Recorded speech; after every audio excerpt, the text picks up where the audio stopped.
Today I'm checking out Cayucas, a sleepy coastal town where Jensen Lorenzen, chef and owner of the Cast House Inn and Restaurant, is going to give me a taste of what the Central Coast has to offer.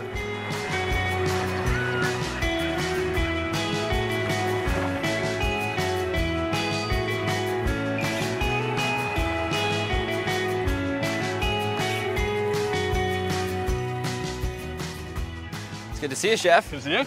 What's going on today? Let's go see my buddy Brad get some abalone. Come back and cook it up. Awesome, let's do it. All right. Jensen gets his abalone from Brad Buckley at the Ocean Rose Abalone Farm. It's right down the street and we're headed there right now. Byron, this is Brad Buckley. Pleasure to meet you, Brad. Nice to meet you too. What is going on here? Welcome to the Ocean Rose Abalone Farm in Cayucas. It's the largest abalone farm in the U.S. It's also the oldest.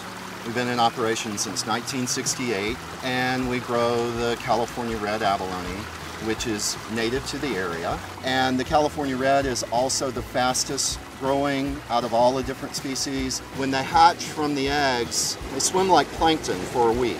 From that point, they go to our nursery. Then from the nursery, they go to the baskets. And in that section, they stay until they're about 1.5 years. Then they're taken down here to grow out, and then they're grown up to their final size in 4 years. I love how you said that this is the fastest growing and it still takes 5 years. That's crazy. Think we can get a couple pounds, go back to the restaurant? Certainly. Awesome. The Cass House was built in 1875 by James Cass, the original settler of Cayucas. After a 14-year renovation, it's now a 5-room inn with a farm-to-table restaurant and a great outdoor kitchen.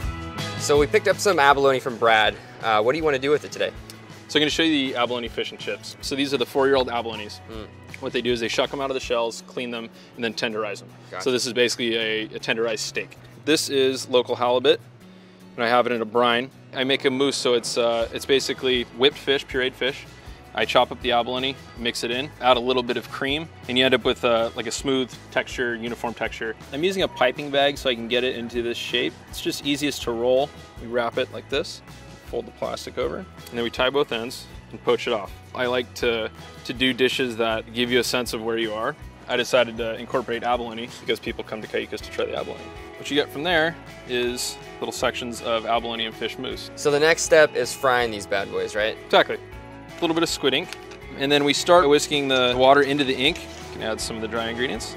Now, was this like another step in conceptualizing this dish? Yeah, like... you know what happened was, at one point we were doing a dish with beets, and so we just incorporated the beet puree into the batter, and it made it bright red, but it was just kind of weird. Right. You know, to have like red fish and chips. But the idea was neat. You know, we were like, okay, we can play with the color. That's something else that, something else you can bring to the plate. You gotta love kitchen improv. Yeah, for sure. It was, and that's all it was fully trial and error, and just happened to work out. We're gonna take the mousse, toss it into the batter. So we have the fish all coated in the batter. We're just gonna fry it off.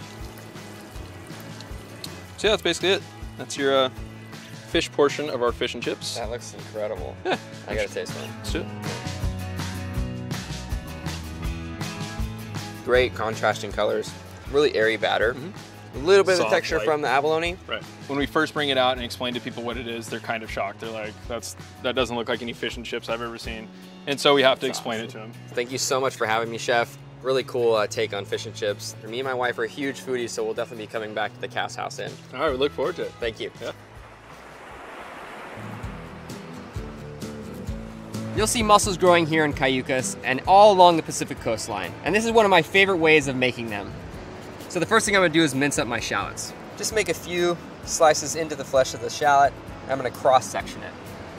By mincing the shallot, I'm really just adding flavor to it.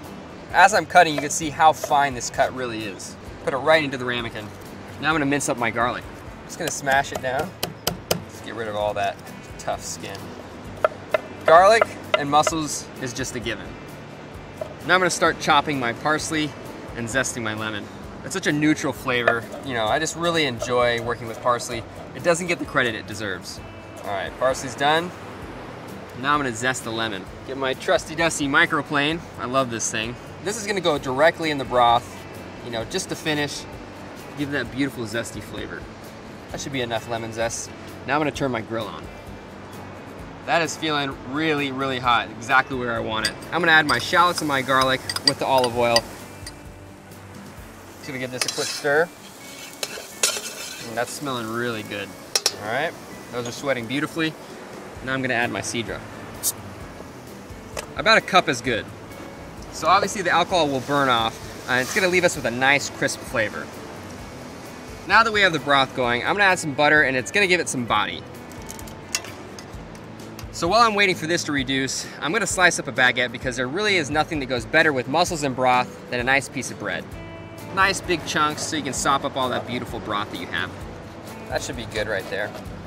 And last but not least, I'm gonna add some chili flakes to this broth to give it a really nice spicy kick. So the broth is looking really good. I'm gonna oil my bread and throw it on the grill. You don't wanna go too crazy when you're oiling, but you want enough just so it gives that nice sizzle. A little bit of salt and pepper, and then right onto the grill they go. Now let's throw in our mussels. One thing you should consider when using mussels is that if these guys stay open, they're no good, throw them out. But if you give them a few squeezes and they clamp back shut, it means they're alive. Now I'm gonna throw these into my broth. And give these a minute or so, or until they pop open, that's when you know they're done. Check out my bread, nice and crispy, got that char flavor going on. So I'm gonna take the lid off. These guys are ready to go. Gonna have my last minute garnish, a little bit of lemon zest and parsley. Give that a quick stir. And plate it up. Put a few pieces of crispy toasted bread. Now I'm gonna give this a try. And this is actually the way the Belgians eat it. I'm just gonna use one of these as basically my fork. See that? Works perfectly. Nice sweet flavor going on with the broth. One thing I really love about mussels, especially cooking with the broth, is that as they cook, they open their shells and release some of that ocean flavor into the broth, making it almost like a mussel stock. And I really like this style of eating. Very cool. Thank you guys so much for watching. Join me next week as I head to the East Coast.